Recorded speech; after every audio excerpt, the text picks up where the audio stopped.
আসন্ন ত্রয়োদশ জাতীয় সংসদ নির্বাচনে বহুল আলোচিত ব্রাহ্মণবাড়িয়া ২ আসন থেকে দলীয় মনোনয়ন পাননি বিএনপির কেন্দ্রীয় নির্বাহী কমিটির সহ আন্তর্জাতিক বিষয়ক সম্পাদক ও সাবেক সংসদ সদস্য ব্যারিস্টার রুমিন ফারহানা। তবে তিনি স্বতন্ত্র প্রার্থী হিসেবে নির্বাচনে অংশগ্রহণ করার ঘোষণা দিয়েছেন। এমনকি মনোনয়ন কেনার আগেই পদত্যাগ করবেন বলে তিনি জানান। মঙ্গলবার বিকালে মোবাইল ফোনে বিষয়টি নিশ্চিত করেছেন তিনি। রুমিন ফারহানা বলেন, ব্রাহ্মণবাড়িয়া ২ আসন থেকেই আমি নির্বাচন করব। বিএনপি এত বড় দল, তাদের ভালো মন্দ দেখতে হয়। যেহেতু জমিয়তে উলামায়ের সঙ্গে তারা জোট করেছে, আসন না দিলে কেমন করে জোট হবে? দল বাধ্য হয়ে তাদের আসন দিয়েছে।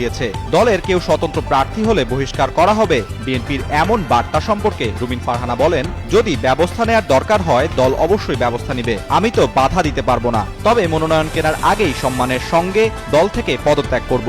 এর আগে মঙ্গলবার দুপুরে গুলশানে দলীয় চেয়ারপারসনের রাজনৈতিক কার্যালয়ে আয়োজিত সংবাদ সম্মেলনে বিএনপির মহাসচিব মির্জা ফখরুল ইসলাম আলমগীর ব্রাহ্মণবাড়িয়া ২ আসনে